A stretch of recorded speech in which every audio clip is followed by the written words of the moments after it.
right, everyone, welcome to another awesome day of FileMaker training. I have an official announcement to make. Last Friday was not awesome day of FileMaker training. The first half was good, 2/3 of it were good. Then we tried to shove 20 pounds of into a 5-pound bag. If you've ever heard that phrase before in Europe, I don't know how that translates. It's like 20 pounds of kilo of excrement into a 5-kilo bag or something. I don't know, whatever you use in Europe. But we didn't do a good job with the deduplicating records. I promise you we would go back and cover that. The problem is we have 2 days today of interesting topic. We're not going to waste too much time. Margaret, if you could do me a favor and bring up the CMS too, and bring up the upcoming broadcast schedule. So Centaur 272 sent us a ton of questions, and the questions revolve around data modeling. So we're thinking about one week of intensive data modeling kind of recap per se. We're looking at doing Centaur, like a Centaur week or whatever. Mark, can we scroll down? What's the gap between that and Thanksgiving? Is that a full week? It is the 14th through, so it's Tuesday to Tuesday. So 1, 2, Yeah. 3, 4, 5. No, Yeah. I counted 6 days. Yeah, six days. So what this is Centaur has some great questions about data modeling. He or she did not ask really about data modeling like that, but the questions were like, well, how do I do a one-to-many with anchor buoy and stuff like that, and really understanding these pieces. It's data modeling, Calvin. It's like understanding what a business is, how to put in a graph. We're going to spend a week on data modeling, right? That'll be very exciting. So that's what that is. So that's what's coming up. After then, we have Thanksgiving. After that, Nick comes back. I'm going to pivot real quick. I spent 10 minutes talking about fmtrain.tv. Let's bring up the website real quick officially, so you can see the upcoming broadcast schedule the next 6 days, but I showed you like the rest of the next 2 months mostly. If you want to support the channel, buy a bundle. If you buy a bundle, then I will feel really good when you send me a tech support question, right? I have people who say, can you solve this problem for me? And it's and give me a sample file. I'll do all this in the next hour. And oh, by the way, we've never given you a nickel, right? A small little coin of currency. We haven't given us anything. And so those people, we will try to help them if we have time. But the people who pay us, who buy the bundles down here, go to the front of the line. Is how that always works. All right, Calvin. Let's talk about deduplicating records. Last week on this conversation, and Calvin, if you want to share your screen, that's fine. We talked about the idea of you're going to have to figure out what in your system determines a record. Like if 2 people have the same first name and last name, that's not a duplicate necessarily, because I've had 2 Steve Allens in the company before. I've had 2 Nathan Allens in the company before. Totally different people. I kid you not. It was very strange. And so names are not unique. So it's up to you to decide how you would do that. But then the question becomes, what do you do once you deduplicate the record? Because some people, if you're just like marketing department, the first thing that comes out of someone's sales or marketing side is like, you find the duplicate, you delete it, right? That's the answer to everything is nuke it. Nuke it, nuke it, nuke it a lot, nuke it frequently. And doing that may not be the best, right? So Calvin, talk to us about your demo. Because I think this has a deduplicate thing in it, right? Doesn't it does, yeah. So this is a copy of FM Starting Point, and we added a deduplicate feature to it. And this came out of I'm trying to remember which client this was that I originally built this for. But essentially, they had some like call center. I built it and finished. I built it. Well, okay. Well, I also built it. Oh yeah, this one's not related to finished goods at all. But it does the same thing, right? Yeah, similar, but it was pulling in data from the web, so there's a ton of duplicates, and people. Okay, yeah. Someone need to go through and bring these down. They're find the duplicates, determine what was a duplicate, and then either consolidate them or mark them as not duplicates. So we have this whole process in here where we find potential duplicates. We choose what fields we are assigning or looking for duplicates. Yes. Okay, so the one thing is that customer has to, if you're not the actual end user system, you're building a system for someone else, your customer must articulate in concrete fashion what is a duplicate. Besides, it's when I got 2 of the same thing. No. Just when they do that, go like this. If you have a little whistle, blow a whistle, timeout on the field. Penalty, throw a little yellow penalty flag, or pull out a yellow card if you're European soccer, European football. They must articulate specifically these fields with the same data, or these fields with this criteria on this layout. If they're this condition, constitutes a duplicate. They must be able to do that. Otherwise, it's a bunch of hand waving and bullshit. Yeah, so what we have here is a popover that says potential duplicates. And we have a portal where we could have any number of records through here. Now I'm noticing this one, Vonnie Andrio and Elizabeth Brissard. Somehow they matched up as duplicates. Well, they don't have the same name. Why would they match up? Now let's go ahead and look at this relationship here. And let's go to relationships. And we'll go down to contacts. So here's our two relationships that are used in this feature. One is a select duplicate button, and one is a potential duplicate. And let's look at what that potential duplicate does.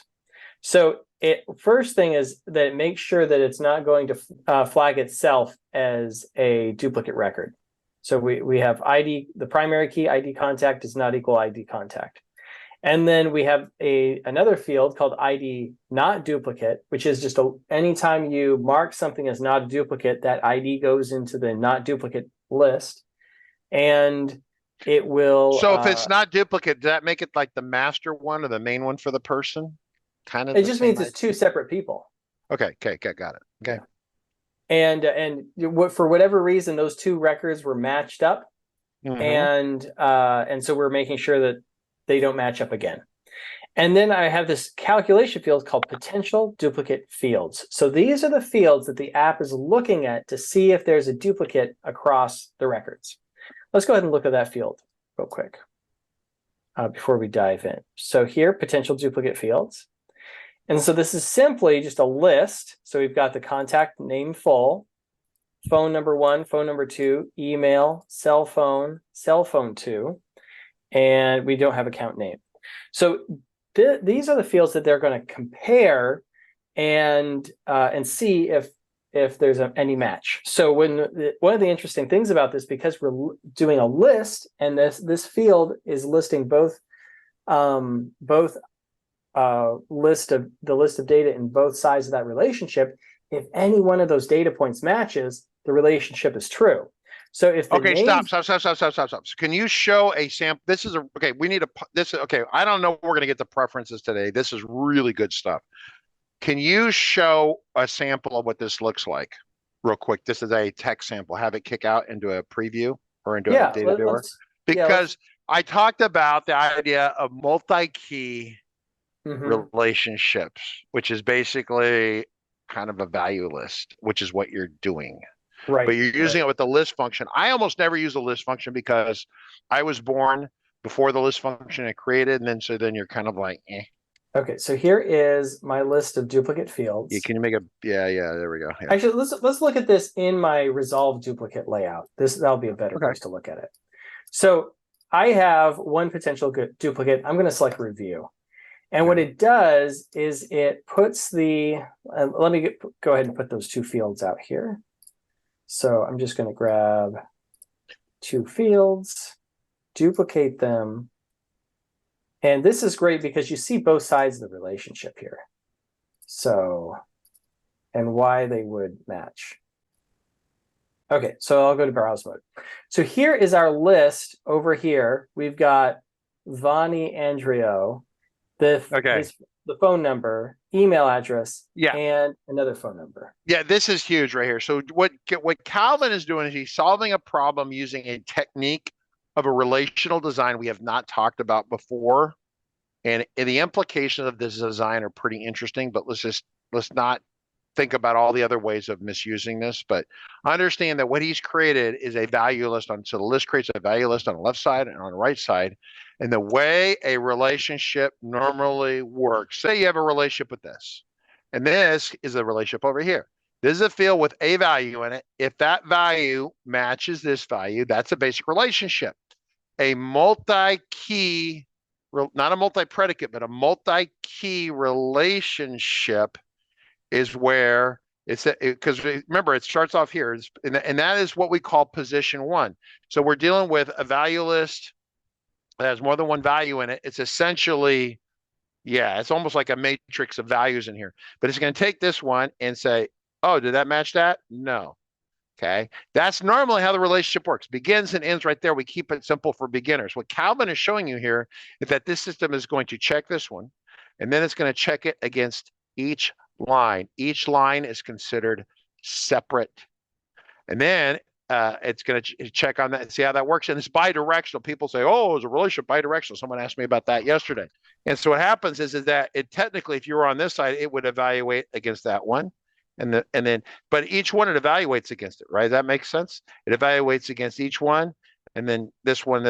So if any one line on any one side matches any one line of the other side, the relationship is valid and it activates.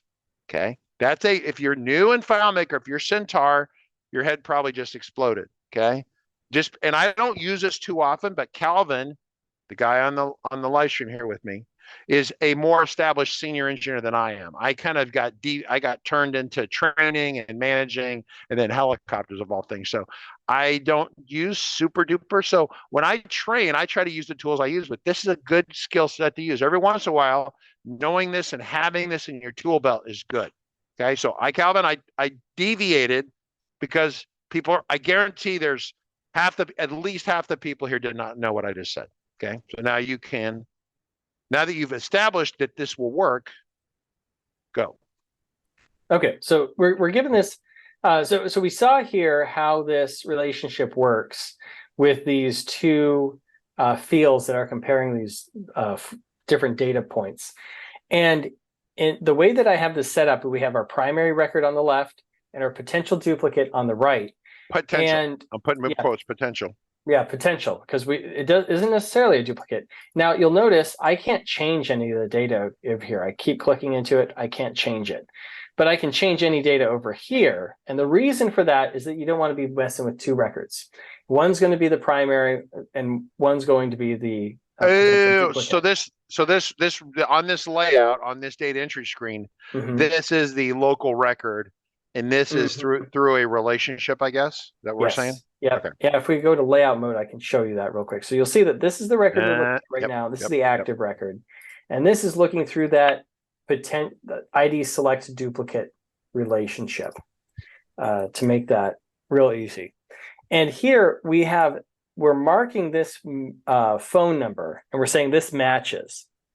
And so that is one of the data points that this is why this is being flagged as a duplicate, because the phone number matches in both places. Now, if you didn't want the phone number to be, maybe there's a company phone number field. You don't want the company phone number field in that to match potential duplicates because everybody's using the same phone number in that field. Yep. But in this case, it looks like they have. So one of these must be wrong. Or we could just leave it and say, no, this isn't a duplicate. Now, the other thing that we can do that's really cool that I like is these arrows. All these arrows will pull to say, well, let's find one that actually is a duplicate. So I'm going to say not duplicate. And let's look at what happens here with this script debugger when I select the not duplicate button. Because obviously these aren't duplicates. I'll say not duplicate.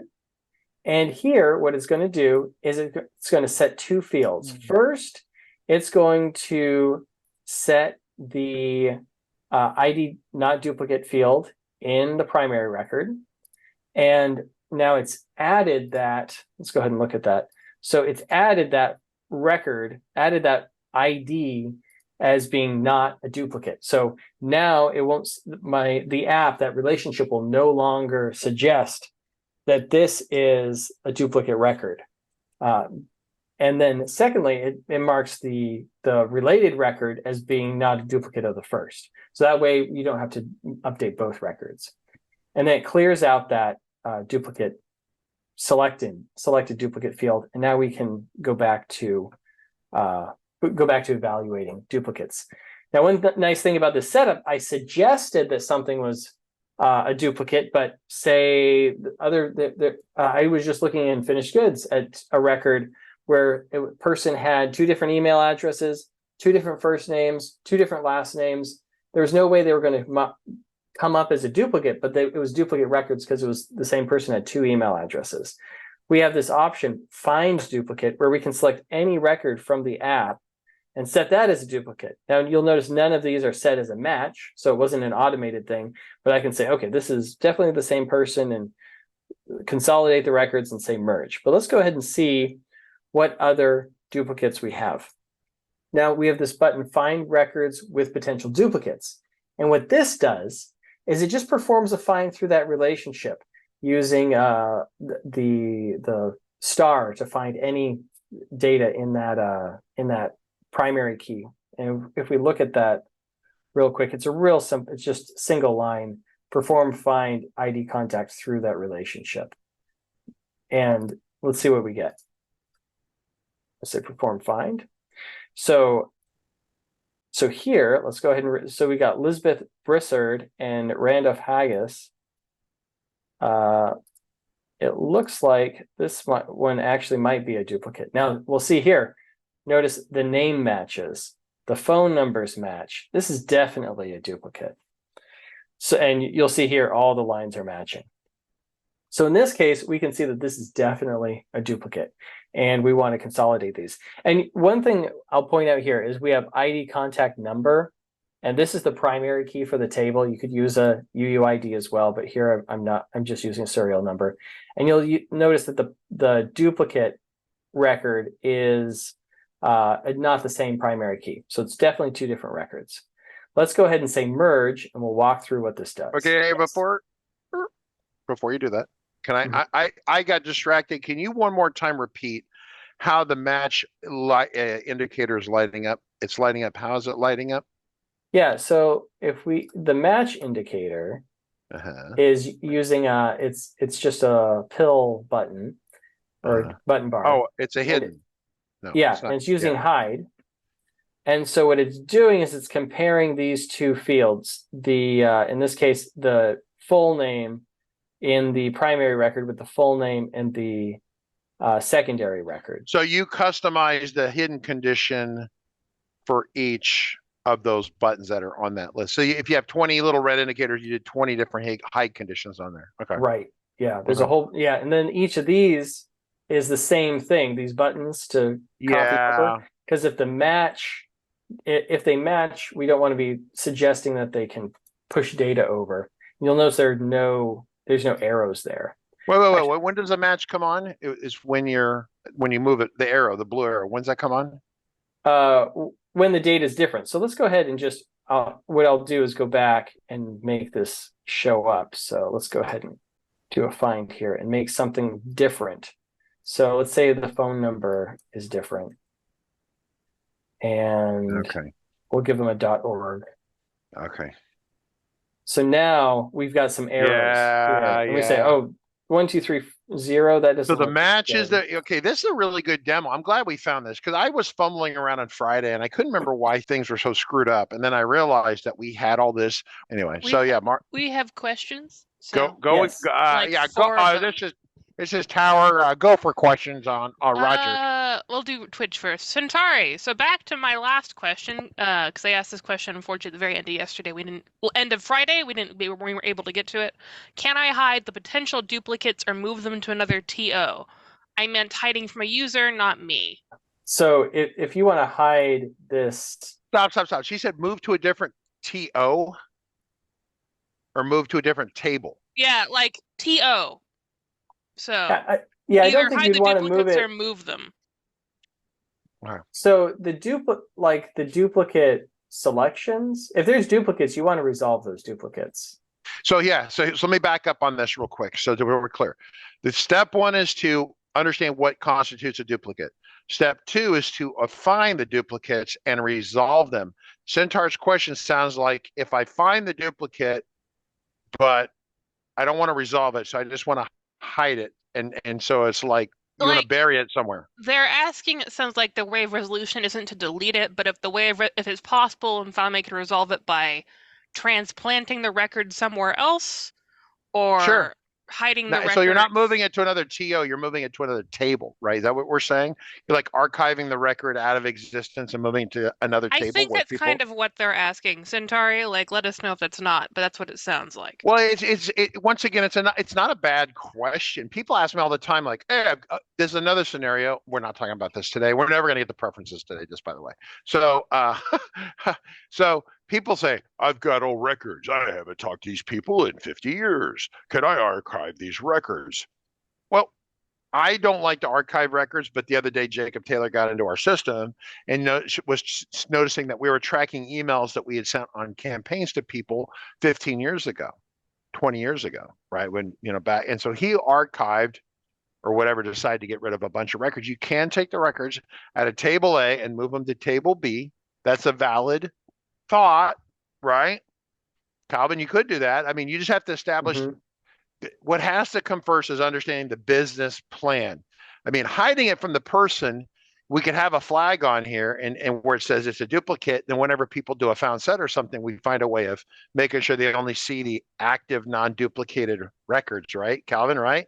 So you could hide it while not moving it to another table. But if you really, really, really move it to another table, then it's really, really, really not going to be seen and it won't interfere. Calvin, your response to this. It's not a bad question. It's a great question. And maybe it's more of a question of like when to delete versus when to archive any record in general. And so with something like contacts, if it's a duplicate, you want to resolve that duplicate and merge those records. If it's inactive and you want it hidden, you can have the person set up so that they only see active records. And you do finds when they're navigating around, and you can use you can even use in security, you can say they're only allowed to see records that are active. Correct. Yes. And but you'd really, for somebody to say, oh, we want to archive records in another table, they have to have a really good reason to do that. I've done it a couple times, and it usually ends up something where it's like, well, now we need that record back. So then you restore it. Yes. Okay. Yes. Then they don't use it anymore. Yes. And so I don't normally archive records, and then deleting records. You want something like contacts. I'd never delete that. I have a client though right now that has a lot of audit logs, and it's not in it's not in like a medical app where that would be critical to save for eternity. Yeah. This is another app where after a year, nobody cares about the audit logs. So we're deleting them when they're 365 days old. And it's keeping the size of their database down. But here, I think you wouldn't necessarily want to hide the records. We would just want to resolve them. If you want to hide these buttons so that they can't muck around with messing with the duplicates, then you could hide those buttons based on the user's privilege set or their name, something like that. So let's go ahead and go. Good question. Go ahead and merge now. Go ahead and do that. I'm sorry. We took you out for the weeds, but it's a great question. Margaret, were there any other questions? Yes, there's lots. Relationship is not case sensitive, right? Yeah, it can be made case sensitive, but there's another topic right there. Let's talk about, we need a live stream, Margaret, on indexing shenanigans. And that's what you do. You can change the index on it, how it indexes, right? Because Calvin, if you changed it to like Unicode, right? The indexing to Unicode, right? Instead of English, right? Then it would be case sensitive if both sides were like that, right? I assume, or even one side. Yeah, I don't think it is case sensitive, but you're right. With indexing, that might change. It would absolutely change because it drives off of that. Yeah, absolutely would change, right? We'll build a demo. Margaret, that's a topic right there. So the answer is generally by default. Okay, go to field definitions real quick. I want to cover this so we don't leave them hanging. So if they run or automatic, pick a field, any field, I don't care. Okay, there we go. When you define a field and you say storage on the field, there is a default. It'll be default for whatever language you have, okay? We happen to use English if you're another country. So here's the deal, is that you're gonna go to the default language and it behaves the same. So a little a and a big A or whatever alphabet you have a lowercase and uppercase, probably. I don't know. I'm not that kind of person. I don't know that. However, if we change it to Unicode right there, the idea of, like, we know in FileMaker you have certain characters, like, asterisk means something or this means something, or a little a and a big A are meant to be the same. When FileMaker does those other languages like English or Spanish or German or whatever, it rounds out the corners. It makes it less precise. So a little a is the same as a big A, which means the relationships are not case sensitive. If you change the field definition to that, and you would change it on the other side both, then a little a ASCII wise is different than a big A, right? And so suddenly the behavior will change. So you can make it case sensitive, but I mean like we're talking precision, like computer precise, ultra precise, no wiggle worm, like, oh, you have a space in the front or a space in the behind or something. Zero wiggle worm of wiggleness. Yeah, Your and life, normally people aren't asking me to make a search more precise. They're asking me to make it less precise. Like, can we search for John and get every spelling of John? the index drives the finding, the find commands. It also drives the relationships. And so I'm just mentioning that to everyone here so we're on the same page. Sorry about that. That's another great question. Margaret, do we have other questions? Keep going with questions.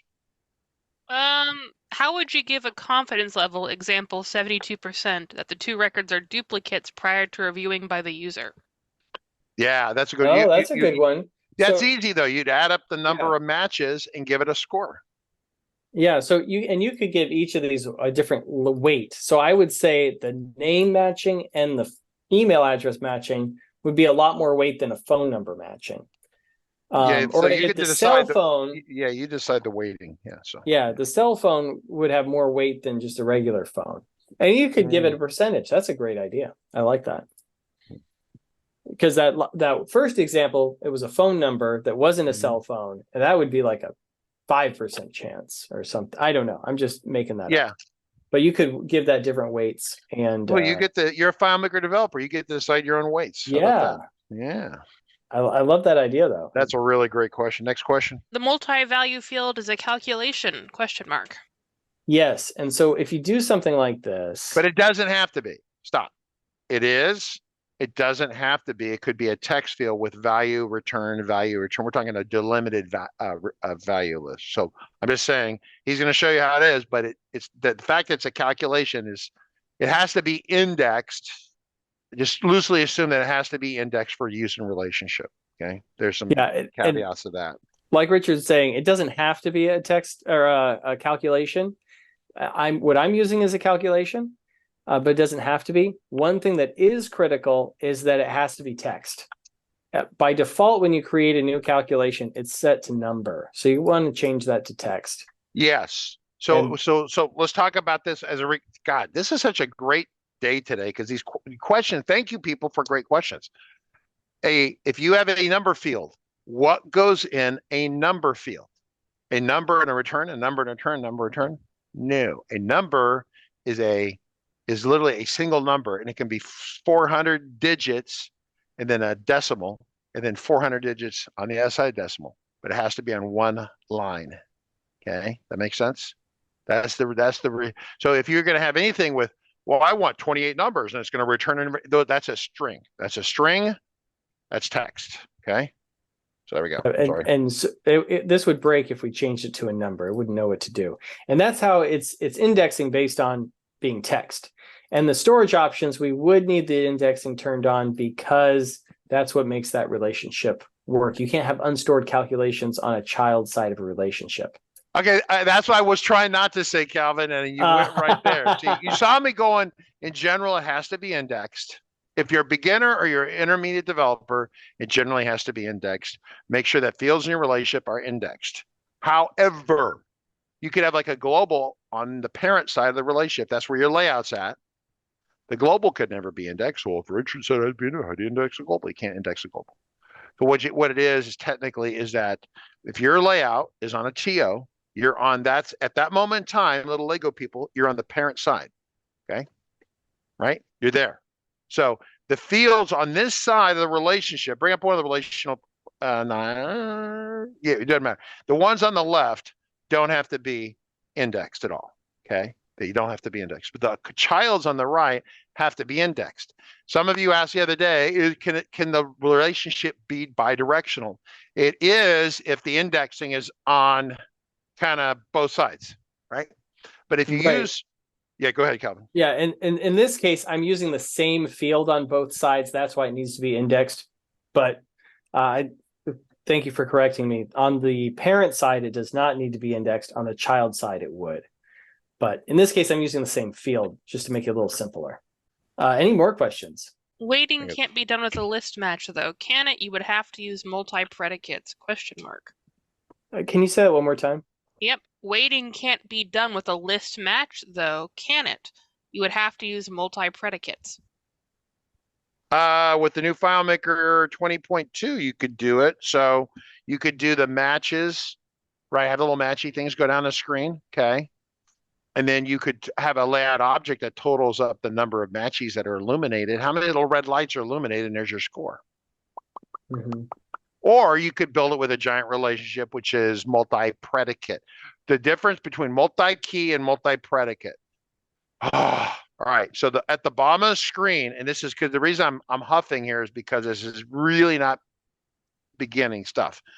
The value at the bottom, Calvin, if you want to just circle your mouse for me, lift the field. That is a multi-key. Each line is a key, a functional key. They're multi-key, okay?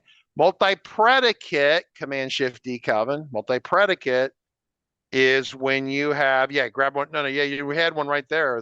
Any of those were, go to the relationship. Okay, so you have more than one field identified. So it's more than one predicate that builds that on that one side. Because see, you see 3 lines here. That's bull.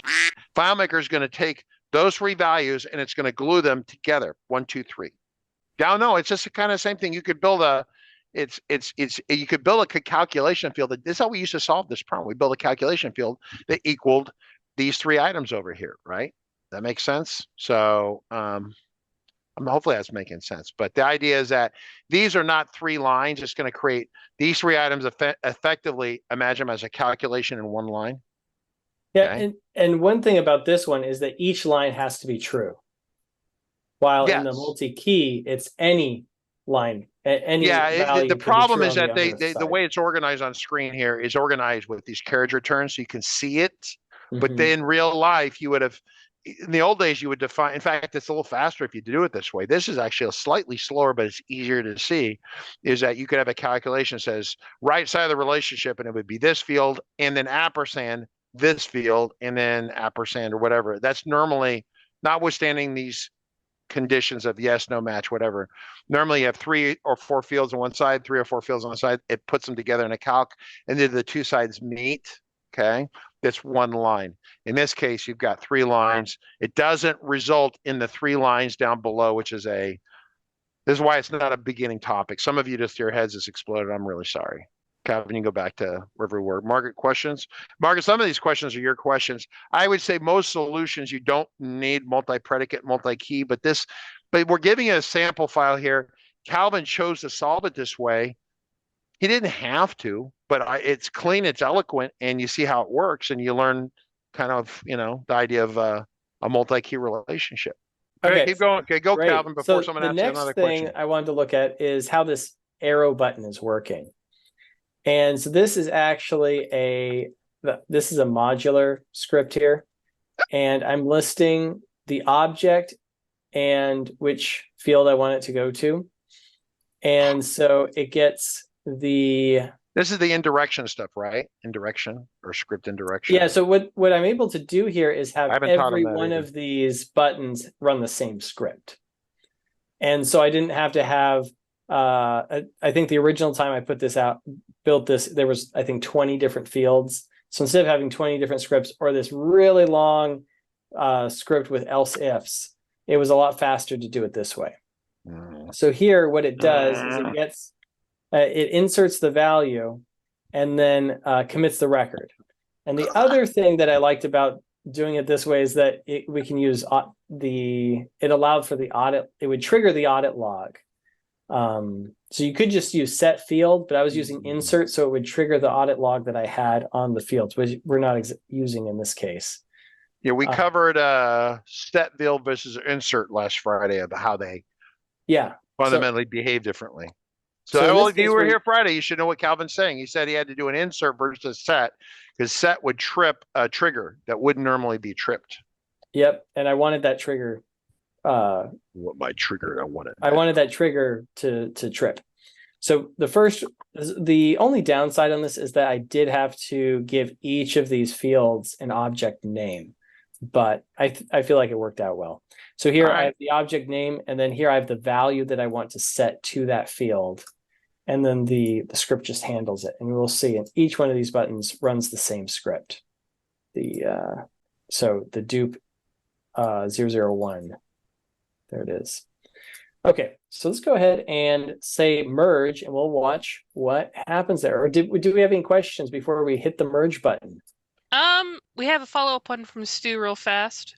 Ultimately, I'm wondering how you know which of the multi-key lines are matching. You don't.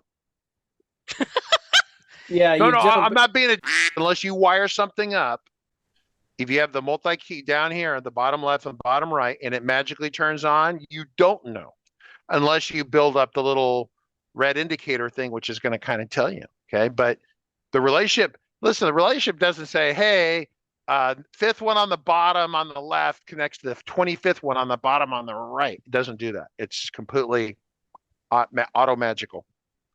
Yeah, So if you, yeah, go ahead, Kelvin. and to overcome that, I just have this object that's hidden if they don't match, to kind of point the person in the direction to say, okay, these things match, these ones don't. Maybe you want to push that data over. So now everything matches, and we know we need to merge. So I'll go ahead and merge, and it will run on the server. So Calvin, real quick. So you use the bottom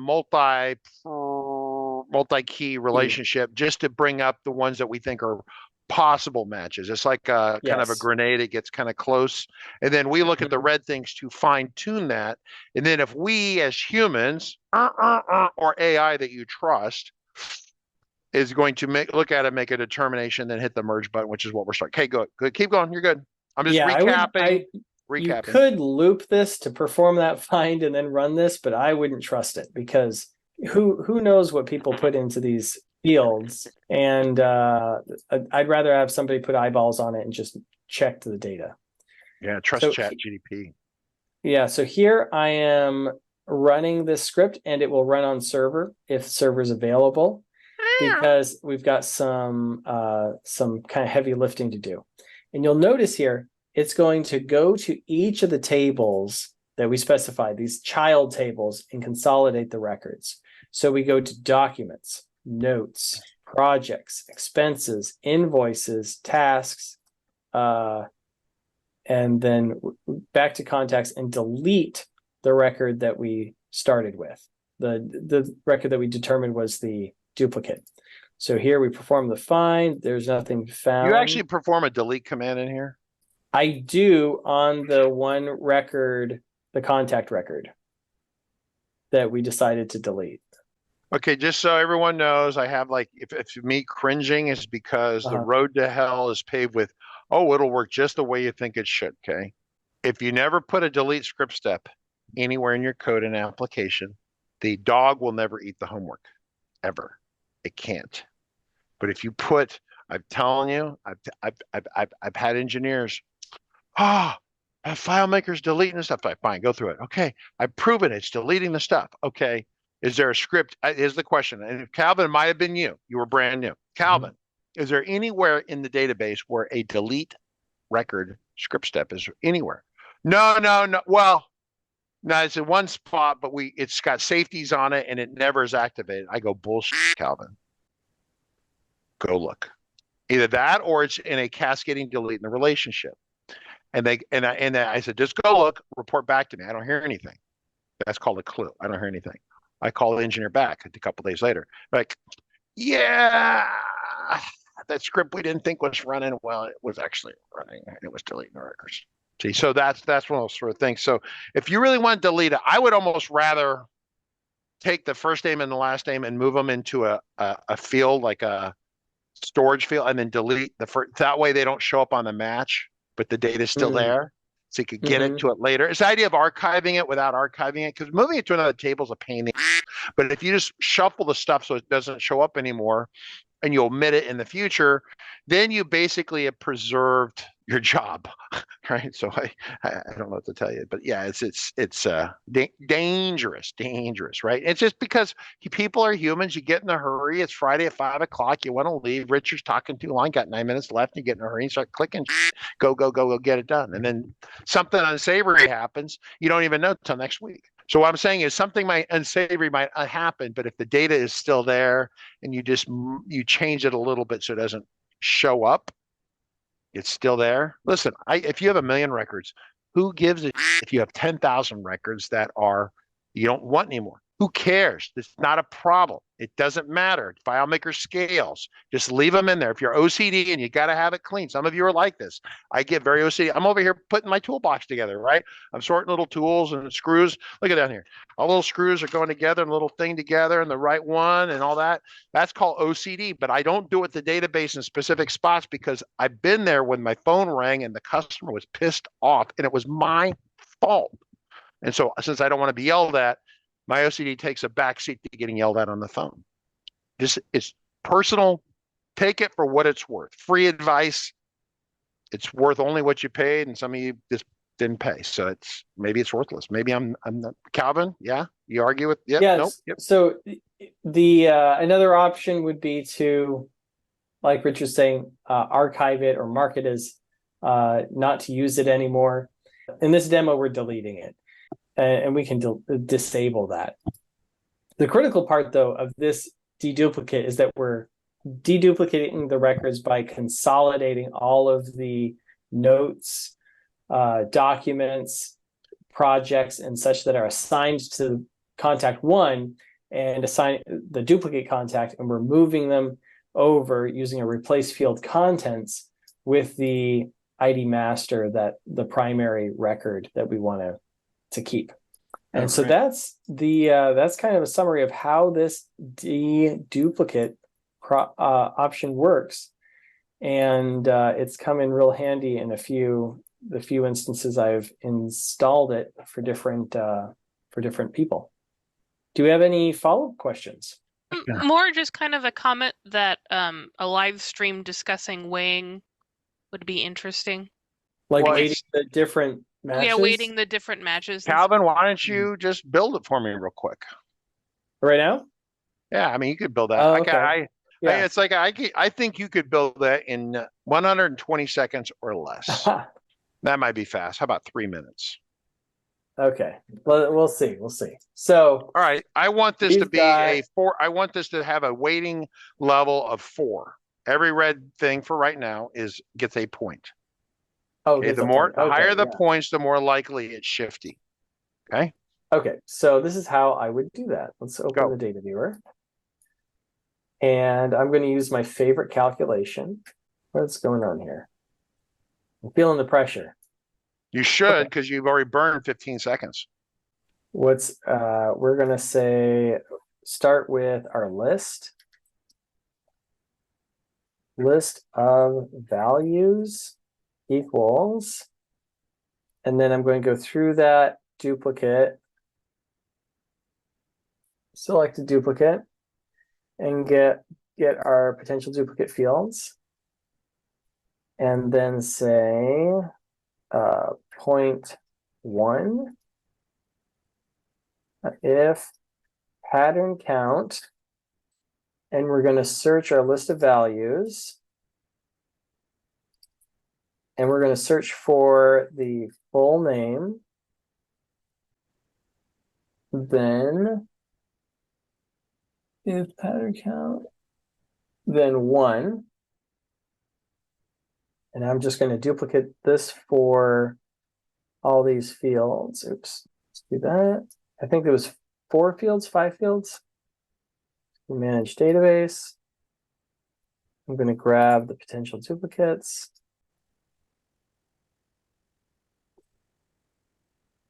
And so we've got the full name. We want the phone 1, phone 2, email, cell phone, and cell phone 2. And these are all 0.1. So let's do this 2, 2, 3, 4, 4, 6. And then we will just do sum 0.1, 0.2, 0.3, 0.4. I didn't know you could use a sum function like that. 0.5. We'll find out. Normally I use sum across a relationship. Yeah, that works too. Well, I know, but not in this case. You're gonna, I was gonna say comment that out, whatever. All right, there we go. Yeah. Okay, and let's see what happens. Oops, evaluate. So I've got 4 matches, and we've got a score of 4. So I can copy this. Ooh, and look at this. Let's see what we're gonna do. Oh, use it. Yeah, use it. Use it. Layout Yeah! calculation. Paste it in there. Boom. Nothing like And playing for then- a top sports team, right? Just throw a long touchdown pass. Yeah, and then what we'll say is Oh, a San Francisco game tonight. I got to watch that. hide if self equals 0. Oh. Okay. Browse Sure. 4. Let's give this we're gonna remove the edges, give it white text and a red fill, and make this maybe like 10 by 10. And then maybe a little bigger. Nah, make it 20 by 20. Yeah. And then Yeah. And then you have to fix that. Yep. That one's gonna boo-foo you. Set them all 0. Perfect. Centered up. Center. Let's go back to a 20 by 20. What the hell happened there? Okay. What happened was sometimes when you change a text field, it resizes so all the text can be shown. Okay, so what you do to fix that, hey, how do we move the text down like 1 or 2 pixels? Click on it, move it down. This is, you're going to click on this. No, you're going to click on the, nope. Go up there to the style, you go there. Yep, go down there. Click on that one. Now scroll down and then put the value into the top one to push it down a little bit. Put like 2 in there. 2. Now browse mode. All right, how long did that take? Well, that was 4 minutes. I want a refund back. That was too slow. So whoever wanted a whole hour, we did 1 hour and 4 minutes. Any questions? I felt bad on Friday because I always like to deliver a high quality product, and Friday was just not good enough. I was like, can I do it over? Can I do a do-over? How do I do a do-over? People have said that despite the preference tables clickbait that they have enjoyed today. So. Okay, that's really uncalled for. Let's try to be nice about things here. I'm aware it didn't meet everyone's personal, but we covered some good stuff in here. Yeah, no, people are agreeing it's all good. Okay. I need a GIF with the animated frog Kermit with the clickbait or something, right? All right, Calvin, that's it. If you have any questions or you want to hire Calvin, please send an email to support@rcconsulting.com. This has been a production of fmtrain.tv, copyright 2023.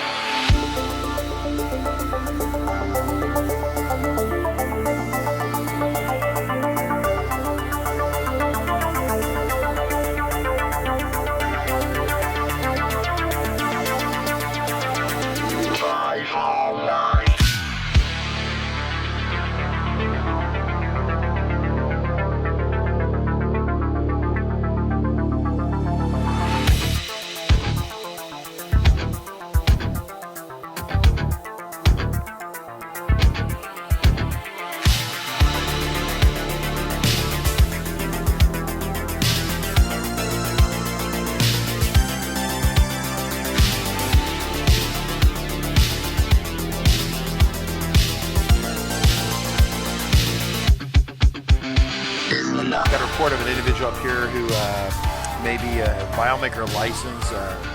Well, it's potentially expired. Look at the back of that car right there. Looks like the FileMaker license has expired. Sir, I need you to step out of the vehicle. Sir, step out of the vehicle. Sir!